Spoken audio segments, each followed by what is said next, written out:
No todos los hogares son refugios de amor. No toda confianza es eterna. A veces quienes deberían proteger son quienes más hieren. Este es el caso que expuso el lado más oscuro de la realidad. Un grito silenciado, una inocencia traicionada, una tragedia que sacudió los cimientos de una nación. Hoy reviviremos la historia que dejó una cicatriz imborrable en la memoria de Brasil. Una historia que nos recuerda que, a veces, el verdadero peligro puede estar donde menos lo esperamos.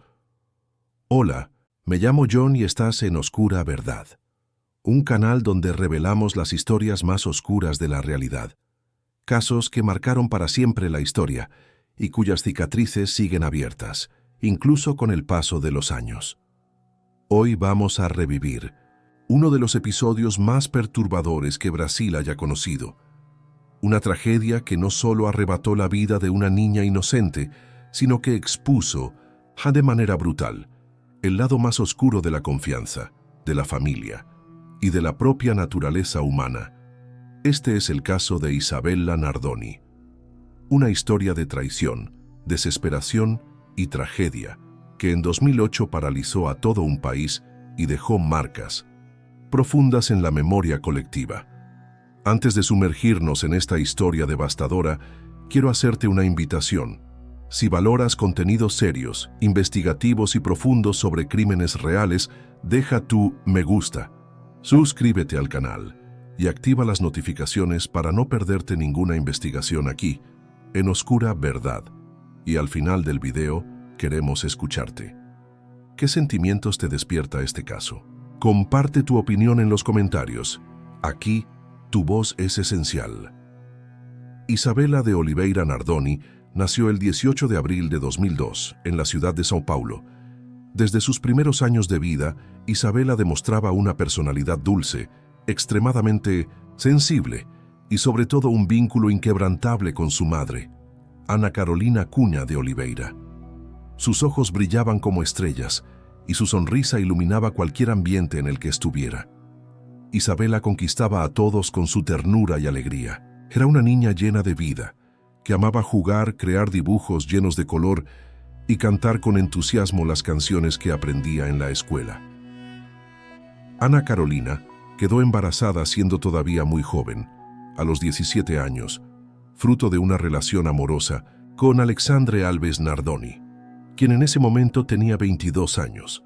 La relación ya de por sí marcada por conflictos, malentendidos y la inmadurez propia de la juventud, no resistió el impacto de la llegada de la hija. Las nuevas responsabilidades de la maternidad y la vida adulta pesaron en la dinámica de pareja, llevando inevitablemente a la separación definitiva poco después del nacimiento de Isabella. La custodia legal de la niña fue otorgada a Ana Carolina, quien asumió la tarea de criar a Isabella con una dedicación intensa, profunda y amorosa. Para Ana, criar a su hija sola nunca representó una carga o un sacrificio. Muy al contrario, ella solía afirmar con orgullo: Isabella era la luz de mi vida, vivía por y para ella. Con un esfuerzo incansable, Ana equilibraba jornadas de trabajo, estudios y responsabilidades domésticas, todo para garantizar que Isabella tuviera una vida digna, segura y llena de amor. Aunque separados, Ana Carolina y Alexandre mantuvieron cierto nivel de convivencia, principalmente debido al régimen de visitas que la ley estipulaba. Con el paso del tiempo, Alexandre Nardoni reconstruyó su vida al lado de una nueva pareja, Ana Carolina Jatobá. Ana provenía de una familia tradicional y de gran influencia en el medio jurídico, siendo nieta de un respetado fiscal de justicia. A primera vista, su entorno familiar transmitía una imagen de respeto y prestigio social. Sin embargo, aquellos que convivían con ella sabían que detrás de esa fachada había una personalidad difícil, caracterizada por arranques de celos intensos, comportamientos impulsivos y episodios de descontrol emocional. Testimonios posteriores revelarían que la relación entre Alexandre y Ana estaba plagada de discusiones constantes, conflictos emocionales y tensiones crecientes. Tensiones que, lamentablemente, alcanzaban también a la pequeña Isabella. Para Ana, La presencia de Isabella en su nuevo hogar representaba una sombra persistente del pasado de su pareja. No era difícil percibir que Isabella, aunque pasara pocos días bajo el mismo techo, se había convertido en un recordatorio incómodo para Ana. Con el tiempo, Alexandre y Ana tuvieron 2 hijos juntos, construyendo lo que desde fuera parecía una familia tradicional. Un matrimonio, joven de clase media, residiendo en un cómodo departamento en el edificio London, situado en la zona norte de Sao Paulo. Sin embargo, bajo esa imagen de normalidad aparente, se escondía una realidad de conflictos silenciosos, emociones reprimidas y tensiones latentes. Según los relatos de Ana Carolina Oliveira y de personas cercanas a la familia, Isabella comenzó a manifestar pequeños cambios de comportamiento después de sus visitas a casa de su padre. La niña se mostraba más retraída, más ansiosa y, en ocasiones, hacía comentarios inocentes que reflejaban su incomodidad. Ana se enoja mucho. En un momento particularmente revelador, Isabella expresó una frase que Ana Carolina jamás olvidaría. La tía Ana no me quiere mucho. Una afirmación breve, pero que, para quienes prestaban atención, cargaba un peso inmenso. Pese a esos indicios, no existía en ese momento una señal clara de peligro inminente. Ana Carolina, como tantas madres que confían en los lazos familiares, creía que el padre de su hija sería capaz de protegerla de cualquier situación incómoda. Lo que no sabía era que el ambiente al que Isabella era expuesta, aunque fuera solo durante los fines de semana, estaba lejos de ser saludable o seguro. Investigaciones posteriores revelarían que Ana Jatobá enfrentaba dificultades graves de control emocional, con episodios frecuentes de celos exacerbados y actitudes impulsivas. Para Ana, la presencia de Isabella se convirtió en una fuente constante de malestar. Alexandre Nardoni, a pesar de su título en Derecho y su empleo considerado estable, también acumulaba en su historial registros de conflictos familiares y comportamientos impulsivos. Sin embargo, esas fisuras permanecieron ocultas durante mucho tiempo. Isabella seguía cumpliendo fielmente con las visitas estipuladas por la justicia, veces con la esperanza inocente de agradar a su padre, otras veces en un silencio cargado de sentimientos que muy pocos lograron interpretar a tiempo. De marzo de 2008, un sábado aparentemente común en la ciudad de Sao Paulo. Para Ana Carolina Oliveira, era apenas otro día de rutina. Confiaría a su hija de 5 años al cuidado de su padre, Alexandre Nardoni, para otro fin de semana de visitas programadas. Isabella, llena de energía y con la sonrisa inocente que la caracterizaba, se despidió de su madre con un abrazo apretado y palabras que quedarían grabadas para siempre en la memoria de Ana. «Te amo, mamá». Con el corazón tranquilo, Ana observó cómo su hija subía al coche y se alejaba, sin imaginar que ese sería su último encuentro. Durante el día, Isabella acompañó a Alexandre, Ana Carolina Jatobá y sus 2 medios hermanos en actividades cotidianas. Pasearon por un centro comercial, tomaron una merienda rápida, compraron pequeños juguetes. Las horas transcurrieron como en un día familiar típico, al menos en la superficie. Cuando cayó la noche, el grupo regresó al edificio London, un condominio de clase media alta en Vila María, al norte de Sao Paulo.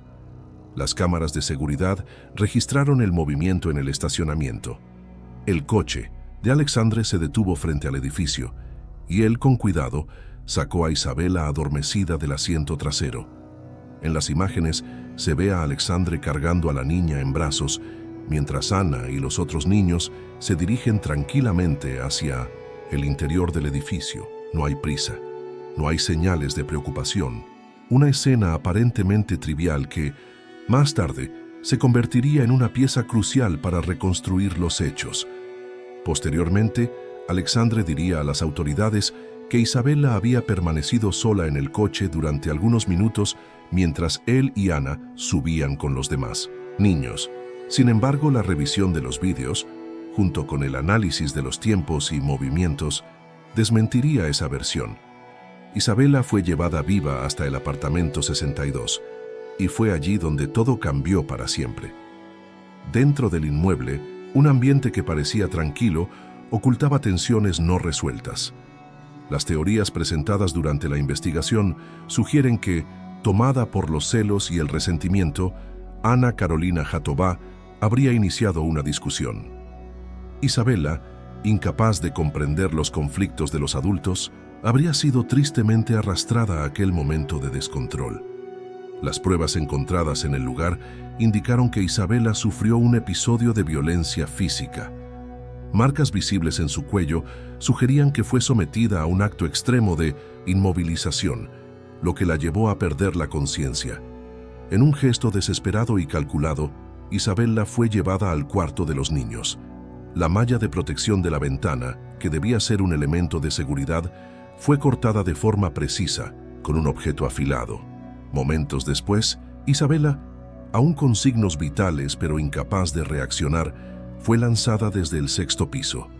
La caída, de aproximadamente 20 metros, fue devastadora. En el jardín del edificio, el impacto resonó como un trueno apagado. Algunos residentes, al escuchar el golpe, corrieron hacia las ventanas, intentando entender lo sucedido. Testimonios posteriores relataron haber escuchado un grito breve, seguido de un silencio inquietante. El reloj marcaba aproximadamente las 23:45 horas. El portero, en estado de shock, activó de inmediato los servicios de emergencia. Los vecinos bajaron rápidamente, incrédulos, y encontraron a la pequeña Isabela tendida sobre el césped. Minutos después, Alexandre Nardoni apareció bajando las escaleras. Gritaba, gesticulaba, aparentaba desesperación. Aunque, según testigos, sus gestos parecían más una actuación que una reacción genuina. Su camisa mostraba manchas. Su mirada, vacía, no correspondía a la magnitud de la tragedia que acababa de suceder. Ana Carolina Jatobá permaneció dentro del apartamento. Desde allí, sus gritos eran audibles. ¿Quién hizo esto? Dios mío, ¿quién hizo esto? Repetía en voz alta, tratando de construir la imagen de una madrastra desconsolada. La policía llegó en cuestión de minutos, y desde los primeros interrogatorios comenzaron a surgir contradicciones. Alexandre presentó la versión de que había sido víctima de un asalto y que, durante la supuesta acción, Isabela había quedado sola en el coche. Pero el estado del vehículo, los testimonios de los vecinos y las imágenes de las cámaras desmintieron completamente esa hipótesis. No había señales de invasión en el automóvil. Nada había sido forzado ni alterado. Ningún movimiento sospechoso fue registrado en el edificio esa noche. Dentro del apartamento, la pericia encontró evidencias silenciosas, pequeñas manchas en el suelo y en la manija de la puerta, gotas discretas en las sábanas de la cama infantil, vestigios de sangre en la silla de seguridad de Isabela, en el coche. La malla de la ventana, cortada de manera precisa, confirmaba una intervención humana. El informe emitido por el Instituto Médico Legal fue claro. Isabela presentaba signos de violencia previos a la caída, y más aún, Isabela estaba viva al momento de ser lanzada.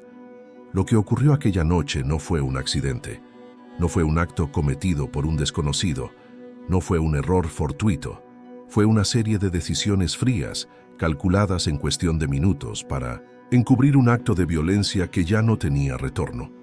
Mientras los socorristas luchaban, en vano por salvar la vida de Isabela en el hospital, dentro del apartamento 62, Alexandre Nardoni y Ana Carolina Jatobá intentaban construir una versión que pudiera confundir a las autoridades, pero el escenario, las pruebas materiales y la atención de los investigadores apuntaban de manera inexorable hacia la verdad. Pocas horas después, la tragedia que había comenzado en las paredes del edificio London se transformaría en noticia nacional. Una niña había partido de forma brutal, y los principales sospechosos eran precisamente quienes tenían la mayor responsabilidad de protegerla. Mientras, la ciudad de São Paulo aún intentaba procesar la tragedia ocurrida en el edificio London. Los investigadores ya comenzaban a ensamblar las piezas de un oscuro rompecabezas. Desde el primer momento, los indicios encontrados en el lugar sugerían que la versión contada por Alexandre Nardoni y Ana Carolina Jatobá no se sostenía ante los hechos. El equipo de peritos técnicos actuó con rapidez. En el coche de la familia, que según el relato habría sido escenario de un supuesto asalto, no se encontró señal alguna de forzamiento, violación o desorden. Las puertas estaban intactas, el interior en perfecto estado. Pequeñas manchas fueron localizadas en la silla infantil de Isabela en el asiento trasero, un detalle que contradecía la idea de que ella habría permanecido ilesa hasta el supuesto momento de la caída. Dentro del apartamento, las contradicciones se acumulaban como piezas mal encajadas, marcas en el suelo, discretas pero evidentes para los ojos entrenados de los peritos, huellas inconsistentes cerca de la ventana, manchas en manijas y puertas, cortes precisos en la malla de protección del cuarto infantil, indicando claramente el uso de un objeto cortante y no una rotura accidental. Además, en varios ambientes del apartamento se detectaron señales de limpieza apresurada, áreas donde el piso, las paredes o los muebles mostraban rastros de haber sido higienizados de manera atípica, como si alguien intentara borrar vestigios importantes. Desde ese instante, los investigadores dejaron de tratar el episodio como una tragedia doméstica. Ahora, trabajaban bajo la hipótesis de una posible maniobra para encubrir hechos mucho más graves. La Policía Civil abrió una investigación formal. Con seriedad y rigor, la pesquisa comenzaría a revelar detalles que los acusados intentaban desesperadamente ocultar. El informe del Instituto Médico Legal sería uno de los documentos más contundentes. Según los exámenes, Isabela presentaba marcas anteriores a la caída, indicando que había sufrido episodios de violencia física antes del desenlace fatal. El análisis reveló señales en el cuello, compatibles con una tentativa de inmovilización forzada. Hematomas, en otras partes del cuerpo, reforzaban la hipótesis de agresión en los momentos previos a la tragedia. Además, el informe señalaba que el intervalo entre la agresión y la caída había sido extremadamente corto, una cuestión de apenas minutos. Estas informaciones cambiaron por completo el rumbo de la investigación. Cuando fueron citados para nuevas declaraciones, Alexandre y Anna comenzaron a presentar versiones aún más contradictorias. Alexandre alegó haber escuchado gritos provenientes del patio y al bajar habría encontrado a Isabela caída. Anna afirmó que solo se dio cuenta de que algo andaba mal cuando vio la conmoción en el jardín del edificio. Sin embargo, testigos ofrecieron relatos que derribaban esas versiones. Vecinos afirmaron haber escuchado una discusión intensa procedente del apartamento 62 minutos antes de los gritos. Ninguno de los dos supo explicar de manera coherente estos relatos. Tampoco pudieron justificar las señales detectadas en el interior del inmueble. Otro punto que llamó poderosamente la atención de los investigadores fue el comportamiento emocional del matrimonio. En situaciones extremas, las reacciones humanas son impredecibles, pero lo que los agentes presenciaron en aquel día no encajaba con el perfil esperado. El llanto era forzado, las palabras desconectadas, y en medio del supuesto lamento surgían preguntas desconcertantes, como una preocupación desmesurada por lo que los vecinos podrían estar pensando. Este comportamiento, sumado a las inconsistencias en sus declaraciones y a las evidencias materiales, consolidó las sospechas del equipo de investigación. Paralelamente, Ana Carolina Oliveira fue citada a declarar. Con la voz entrecortada por la emoción, reveló que semanas antes Isabela mostraba resistencia para visitar la casa del padre. En una ocasión, la niña le comentó tímidamente: «Ana se enoja conmigo». En aquel momento, Ana Carolina no sospechó de la gravedad de la situación. Como muchas madres, interpretó esas tensiones como simples dificultades de adaptación. Ahora, esas palabras cobraban un significado devastador. En menos de una semana, Los investigadores habían reunido pruebas e indicios suficientes para formalizar una denuncia. Alexandre Nardoni y Ana Carolina Jatobá dejaron de ser considerados testigos. Pasaron a ser oficialmente investigados. Los análisis técnicos reforzaban la principal línea de la investigación. No había signos de invasión en el edificio.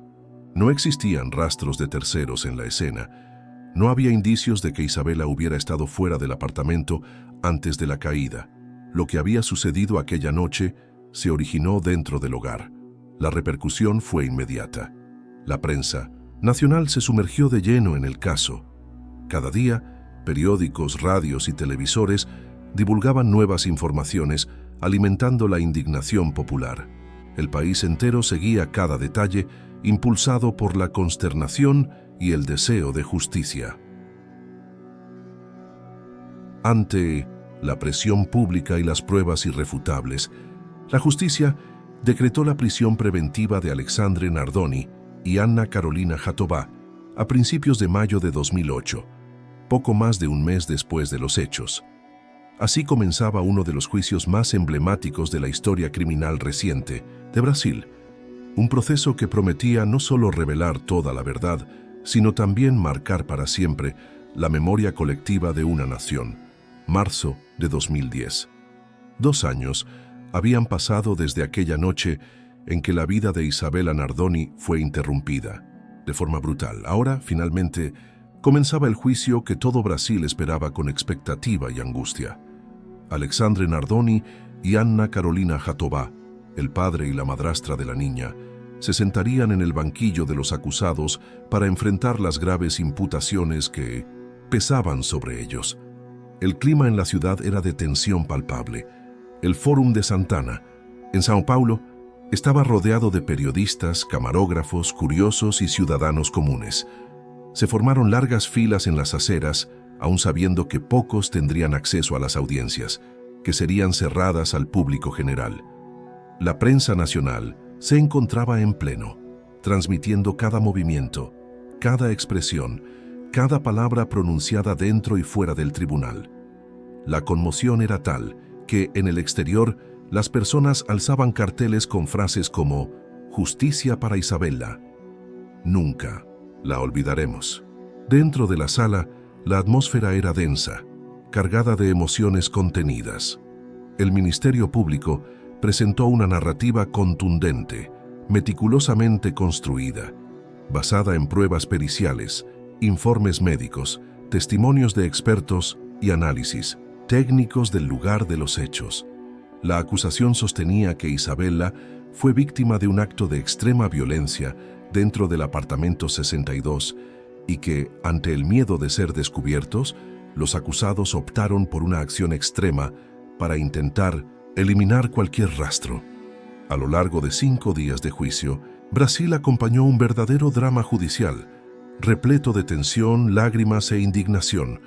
El fiscal Francisco Sembranelli, encargado de la acusación, fue incisivo. Isabela fue traicionada por la única persona en quien debía confiar sin miedo, su propio padre. Esa frase resonó no solo en el tribunal, sino también en todo el país, reproduciéndose en portadas de periódicos y noticieros. Durante el juicio, el informe del Instituto Médico Legal fue leído en voz alta ante el jurado. Detalló los signos encontrados en el cuerpo de Isabela, reforzando las evidencias de que había sido sometida a un acto de inmovilización y que la caída no fue accidental. La defensa, intentando desmontar la narrativa de la Fiscalía, propuso la hipótesis de un tercero intruso, alguien que habría ingresado al apartamento para cometer el acto trágico. Sin embargo, esa línea de defensa se desmoronó ante las pruebas materiales. No había señales de entrada forzada. No existían registros de movimientos sospechosos en el edificio esa noche. No había ningún indicio de participación de terceros. Además, los propios vecinos confirmaron que únicamente Alexandre, Ana, Isabela y los otros niños estaban en el apartamento en el momento de la tragedia. Durante los interrogatorios, Alexandre y Ana ofrecieron relatos frágiles. En ocasiones vacilaban. En otras forzaban reacciones emocionales que no convencían ni a la fiscalía ni al público, que seguía atentamente cada detalle. Las cámaras captaron sus gestos, sonrisas fuera de lugar, lágrimas que parecían impostadas, intentos evidentes de sensibilizar al jurado que resultaban poco creíbles. Cada movimiento era analizado en tiempo real por especialistas y espectadores, que veían en sus actitudes un intento desesperado de revertir una situación que se volvía, a cada nueva prueba, más irreversible. Finalmente, tras intensos debates, testimonios conmovedores y análisis técnicos minuciosos, el jurado llegó a un veredicto. El juez pronunció la sentencia con voz firme. En medio de un tribunal en absoluto silencio, Alexandre Nardoni fue condenado a 31 años, 1 mes y 10 días de reclusión. Ana Carolina Jatobá recibió una pena de 26 años y 8 meses de prisión. Las agravantes reconocidas por la acusación fueron aceptadas: acto cometido por motivo innoble, uso extremo de la fuerza, víctima en total situación de vulnerabilidad. El anuncio de la condena provocó una ola de emociones en las calles. Fuera del tribunal, la multitud estalló en aplausos y lágrimas. Personas que jamás conocieron a Isabela en vida, pero que se habían sensibilizado con su historia, alzaban pancartas y banderas en su honor. Ana Carolina Oliveira, la madre de Isabela, también estaba presente. En un testimonio que conmovió al país entero, declaró: «Hoy no es un día de victoria, porque ninguna victoria me devolverá a mi hija, pero sí es un día de justicia». Esas palabras resumieron el sentimiento de miles de personas que durante 2 años siguieron de cerca el doloroso desarrollo de una historia que nunca debió haber ocurrido. A partir de ese día, el caso Isabela Nardoni no sería recordado solo como uno de los juicios más mediáticos de la historia brasileña. Se transformaría en una cicatriz colectiva, una memoria dolorosa y un recordatorio eterno de cuánto puede ser cruelmente traicionada la confianza depositada en quienes más deberían proteger. Tras la condena de Alexandre Nardoni y Ana Carolina Jatobá, gran parte de Brasil sintió que, finalmente, la justicia había encontrado su camino.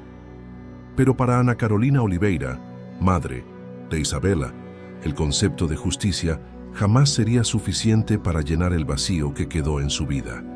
Su existencia nunca volvería a ser la misma. En entrevistas escasas y profundamente conmovedoras, Ana reveló la magnitud de su dolor. En una de sus declaraciones más impactantes, resumió su luto con palabras que calaron en el corazón de muchos. El dolor no termina, solo cambia de lugar. Decidida a honrar la memoria de su hija y encontrar una forma de seguir adelante, Ana Carolina transformó su dolor en una fuerza silenciosa. Se graduó en Derecho, la misma área que un día presenció su clamor por justicia. Reconstruyó su vida con valentía. Años después, volvió a ser madre, experimentando una maternidad marcada inevitablemente por la huella imborrable de la ausencia. En 2010, Ana publicó el libro Isabela, la historia que una madre nunca querría contar.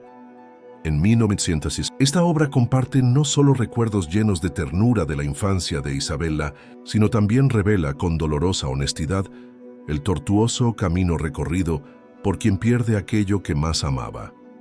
A pesar del constante interés mediático, Ana optó por la discreción. Se refugió en el anonimato en la medida de lo posible, protegiendo la intimidad de su familia y evitando grandes exposiciones públicas. Sin embargo, su historia permanece viva en la memoria colectiva del país, como símbolo de resistencia, amor y perpetua memoria. En cuanto a Alexandre Nardoni y Ana Carolina Jatobá, el paso del tiempo no borró las marcas de sus nombres. Ambos cumplen sus condenas en el sistema penitenciario del estado de São Paulo. Con el correr de los años, solicitaron los beneficios previstos por la legislación brasileña, como la progresión al régimen semiabierto. En 2017, Ana Carolina Jatobá obtuvo la autorización para salir a trabajar durante el día, regresando a la prisión por la noche. 2 años más tarde, en 2019, Alexandre Nardoni también consiguió el derecho al régimen semiabierto, tras evaluaciones favorables y el cumplimiento parcial de su pena. Estas decisiones, aunque amparadas por la ley, generaron una fuerte reacción popular. Muchos vieron en esas concesiones una afrenta a la memoria de Isabela, reavivando intensos debates sobre el sistema carcelario y el verdadero significado de justicia en el país. A pesar de estas progresiones, los nombres de Alexandre y Ana siguen cargados de estigma. Ambos viven bajo constante vigilancia social, evitando la exposición pública y permaneciendo alejados de los focos de atención. Pero, independientemente del paso del tiempo, la historia de Isabela jamás ha sido olvidada. Cada año, en fechas significativas, se organizan homenajes y manifestaciones en su memoria. Personas que nunca la conocieron en vida encienden velas, dejan flores, alzan carteles.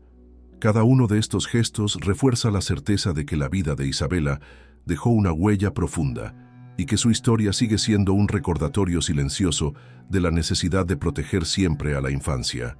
Isabela Nardoni se convirtió en algo más que un nombre. Se transformó en un símbolo. Su sonrisa inocente continuará viva en la memoria de todos aquellos que se niegan a permitir que historias como la suya se repitan. El caso Isabela Nardoni sigue siendo hasta hoy una de las mayores tragedias que estremecieron a Brasil. No fue solo la gravedad de lo ocurrido aquella noche lo que conmocionó al país, sino sobre todo la ruptura de uno de los vínculos más sagrados que existen, el de un padre con su hija. Isabela creía, Isabela confiaba. Para ella, los brazos de 1900, su familia representaban seguridad, protección, amor incondicional. Sin embargo, su historia reveló al mundo que, tristemente, la realidad a veces puede ser mucho más cruel de lo que podemos imaginar. La partida prematura de Isabela trascendió las portadas de los diarios. Se transformó en un símbolo de alerta, de reflexión, de lucha continua por la protección de la infancia y por la defensa de aquellos que muchas veces no tienen voz para pedir ayuda. Isabela Nardoni se convirtió en la voz silenciosa de miles de niños, y su memoria sigue viva, no solo en los periódicos, no solo en los tribunales, sino en el corazón de todos los que se conmovieron con su historia. Aquí, en Oscura Verdad, creemos que algunas historias deben ser contadas, no para revivir el dolor, sino para impedir que el silencio permita que tragedias como esta se repitan. Y ahora, queremos escuchar tu voz. ¿Qué despertó en ti el caso Isabela Nardoni? ¿Qué reflexión te deja conocer o recordar esta historia? Déjanos tu opinión en los comentarios. No olvides suscribirte a nuestro canal, dejar un like y activar la campanita de notificaciones para que te avisemos de nuevos videos. Aquí, tu voz tiene un lugar y tu memoria también.